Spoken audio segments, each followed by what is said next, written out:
As a landscape artist, have you ever wondered how the concepts and techniques that we use to create our landscapes can translate into creating beautiful florals? I'd like to thank the Process Art Discovery audience for joining me today. I'm Lynda Norman. I'm a watercolor artist in British Columbia. Today I'm going to share with you how I translate the skills and the techniques that I use with my landscapes to create a loose and fresh looking floral. So recently, one of our viewers commented that she would like to see how I created this loose floral that I had. I think I must have shown it in another video as a quick aside. It's simple. It's fresh, and it's so appealing. I had no idea when I created it that it was going to get such response, and I'll be taking it to a show that I'm in this month. So I will share with you today how this came together. And being that it's a triptych, it was a really fun project to do. And I'm just going to I don't know where I'm going to set that. I'm going to set that aside somewhere. And these, I'm going to bring it back now. So what these are birch cradle panel boards. I've painted the sides. I've treated them inside and out with matte medium. This one is a gel. There's also liquids that you can use. And I just painted on all sides, let it dry. I like to paint the edges of my cradle boards. These I've done in black. Sometimes I paint them to match the colors of whatever's on the design. And sometimes I leave them just as the birch. And then with a little bit of a varnish on it, it gives it a beautiful look with that wood grain coming through. But we have two 4x4 panels and a 6x6. So I'll set those there.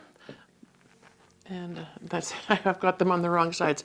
So the design kind of flows out that way. So I want to make sure that the paper that I'm using is going to accommodate those sizes. It took me a bit of time to find a pad of paper, a block of paper actually that I had on hand that was wide enough. And this is my beautiful trusty Arche paper. It's a cold press, 140-pound cold press rough finish. And I'm just going to make sure that I've got sort of a visual of where my design is going to play out. And I'm going to leave just a bit of space between each one to allow for trimming once I get them on. And I'm going to leave about an inch or so on the bottom. Just the design can be cut off there. I'm actually going to make a pencil mark just sort of there, maybe a little lower, and there, and there, just so when I'm painting my design I don't get carried away and have to lose much of it because they won't fit on the cradle boards. You can get these cradle boards craft stores, online, art stores. Some are thick, some are thin. Just to show you quickly here. These are 1.5 inches, these are 1 inch. Actually, those might be 2 inches. Yeah, they'd be 2 inches. So there's different options for you to choose from. Now this, a little bit different from some of the landscapes that I do in that I'm not going to paint a sky. I like that white background. I like how that gives it that freshness. So I'm going to use one of my Levinson brushes. This one is a small goat hair. The one I typically use is a medium goat hair. It doesn't refer to the size of the handle, obviously. It's the amount of bristle on it. So I'm going to use this. It's a brand new one that I received from Tracy Levinson recently. Amazing brush maker out of Seattle. And well, I'll put a link in the description of the video, as always. If you decide you'd like to order one from Tracy, use my name, Lynda, L-Y-N-D-A, and you will get a 20% discount, which is very, very helpful. All right, so nice, fresh, clean water. And I'm just going to tap it on. You could use a spray bottle. These little guys here with the adjustable ends are helpful as well. But I think with this one, I'm just going to tap it on. I like doing it with the brush because it makes the drops more random. Some are bigger, some are smaller. And I'm just going to make sure that I get lots of droplets in that sort of loosely marked off area that I have there. This also gives me a chance to use colors that I don't often use.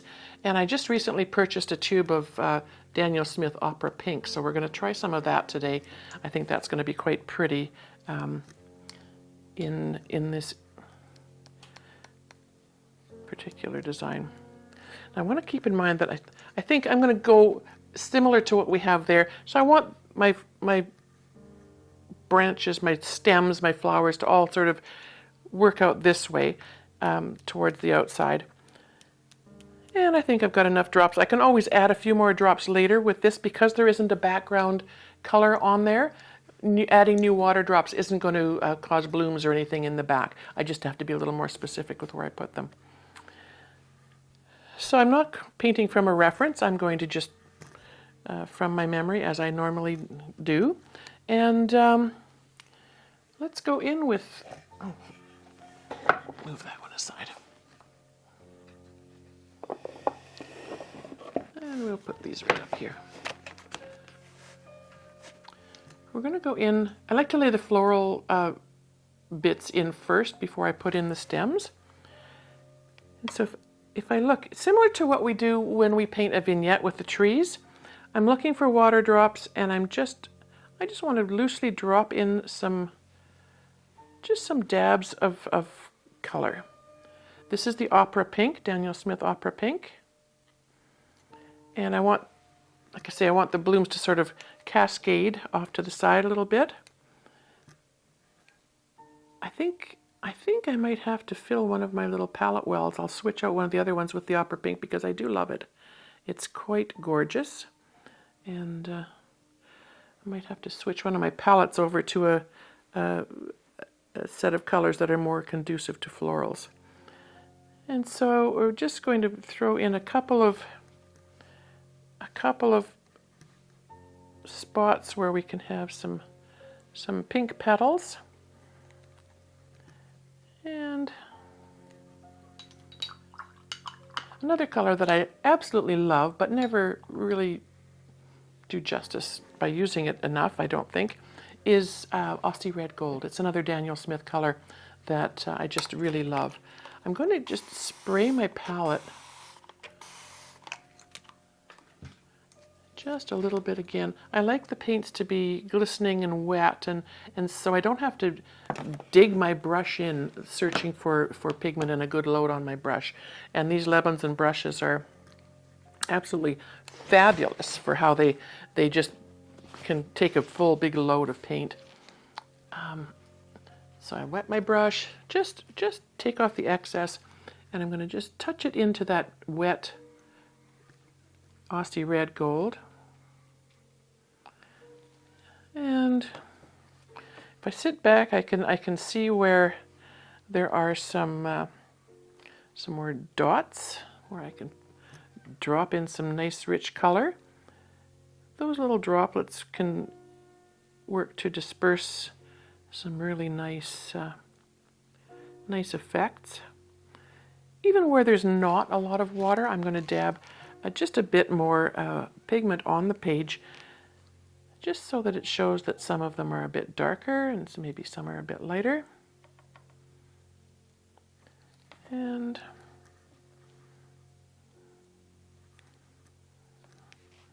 we'll throw a few more of those little dabs of color in there.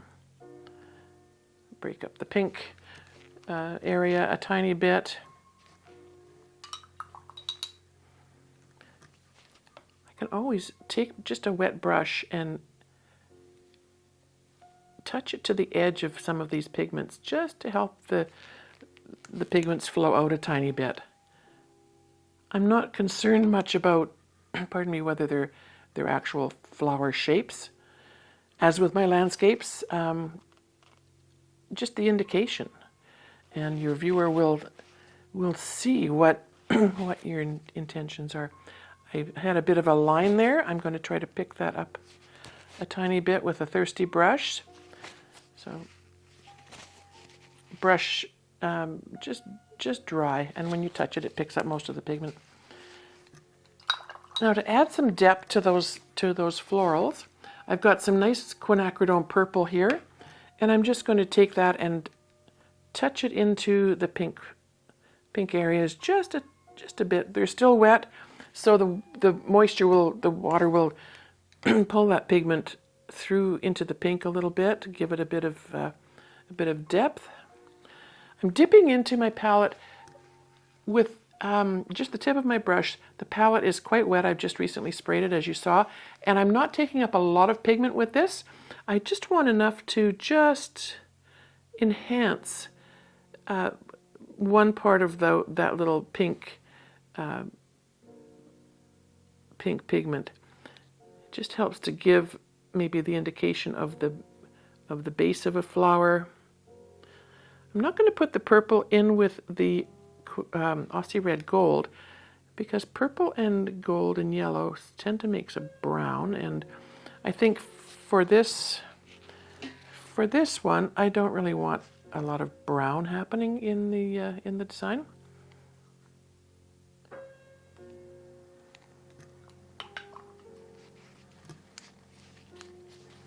Now, I don't have a straw with me at the moment, but if you had a straw, you could certainly blow the pigment around. You can scruff your brush up. You can pull the pigments out a tiny bit, make these flowers a bit more fluffy.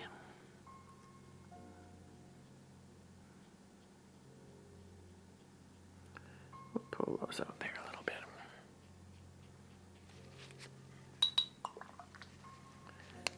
And I think with the gold color, the Aussie red gold, I'm going to go in with, I have another palette here with, I'm just going to set that right on top, because it's got the sap green that I really think I want to put in the base of those gold flowers. So a nice wet palette, one little touch on the tip of the brush, just a little bit of pigment.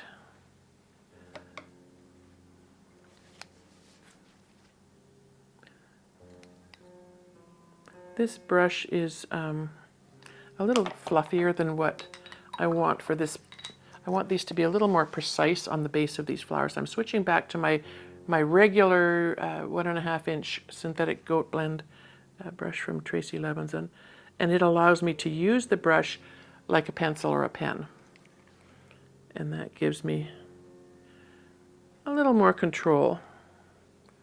And I'm just going to put the base, just a dab of green in. You can see where the color sort of pulls into those flowers. And you can make these flowers as big or as small as you like, right? They're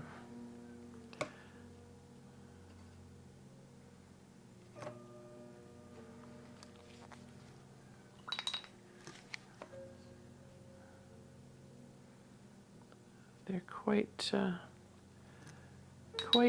movable.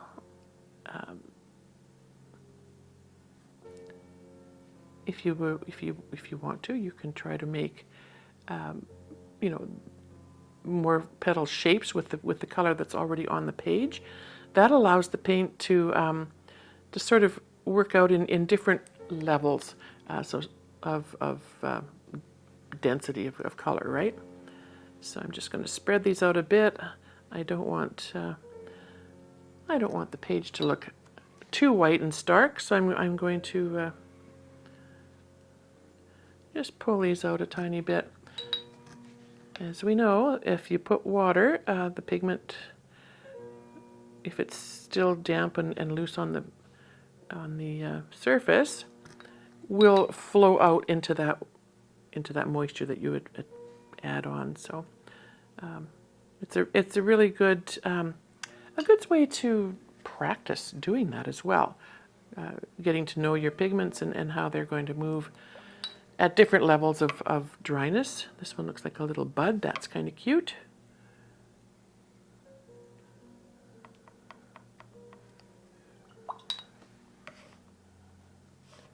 And they're kind of, I don't know, nondescript really, but I mean you can tell that they're flowers. Now I see I added a bit too much of the green into those gold ones, so I'm going to go back in, move that palette over, and just pick up a tiny bit more of that quinacridone gold and add that to those little guys there. Dab out a bit of that moisture. If you keep your paper towel in your hand, you can use it to dab out and move some of that water away if you need to. I do like that the quinacridone gold, or the Aussie red gold is just so beautiful and vibrant.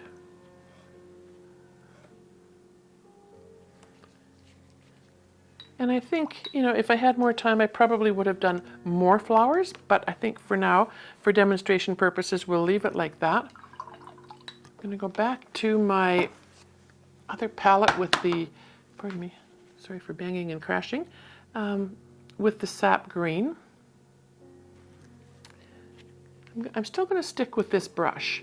I love that the point on it is going to give me that flexibility to use it as a pencil. And there's still a bit of moisture drops on the page, so if I was to just sort of pull the pigment, the load on my brush, and try to sort of join those stems up to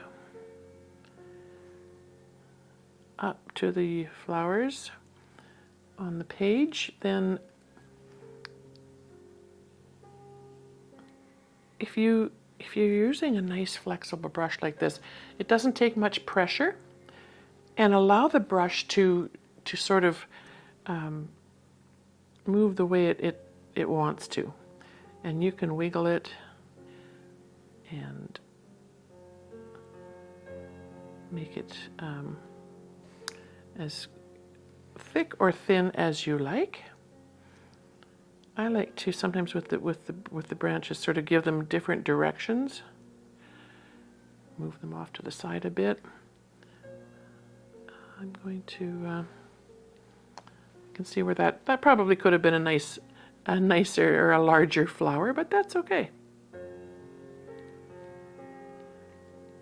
And it really doesn't matter whether you go from the flower to the base or from the base up to the flower. If you keep a light touch, these are kind of like wildflowers, right? And so we're painting with a bit of wild abandon.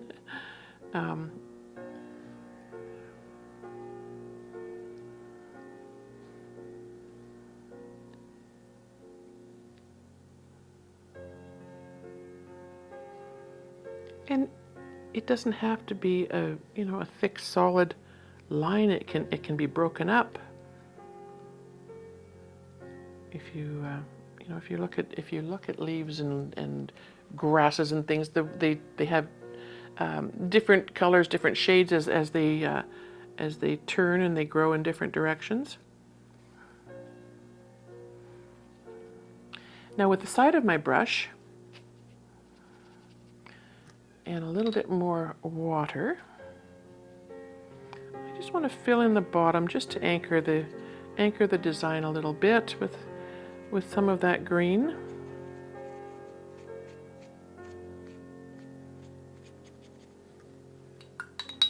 And I'm even going to go in with, I'm going to switch palettes again, and I'm going to go into my Undersea green, which is another deeper tone of green, and just fill in a little bit just to add a bit more depth and shading in that bottom part.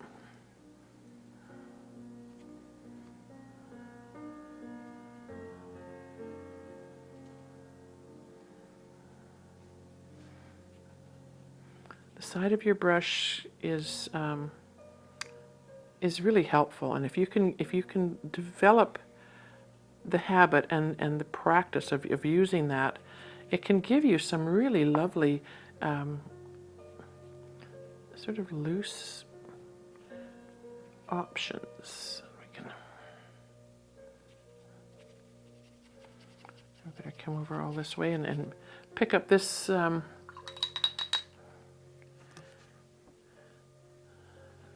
edge here where the you see the Undersea green is very dark, very deep, nice for really just under that base. It's all going to dry a little bit lighter.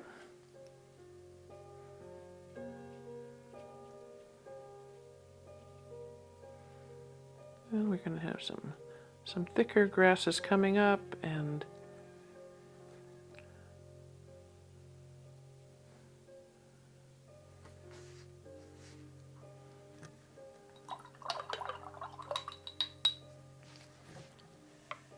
I do like how some of these flowers have just sort of flowed out to create a little bit of a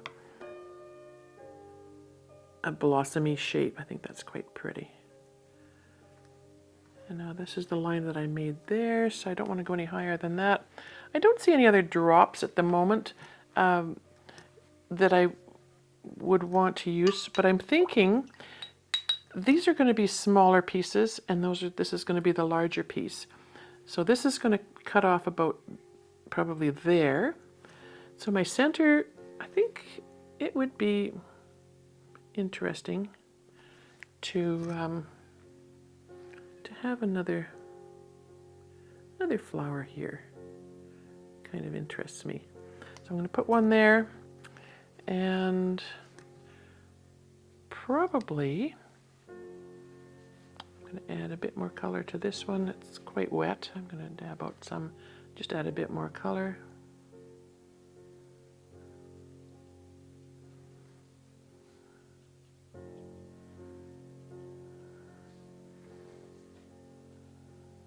Some of them can look like buds.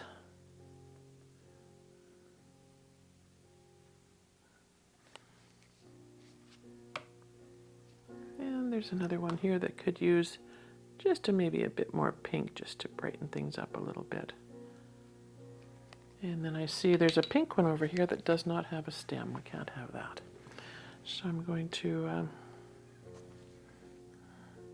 just bring that to a point. And don't have quite enough water on my brush.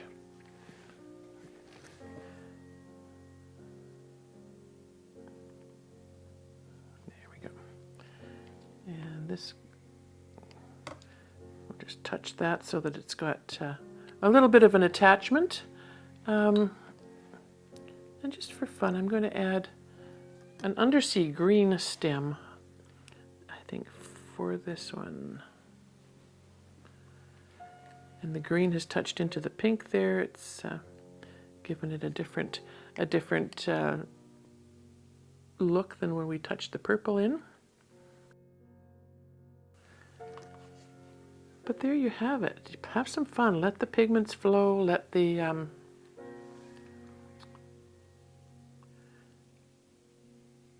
flowers sort of appear as they want to.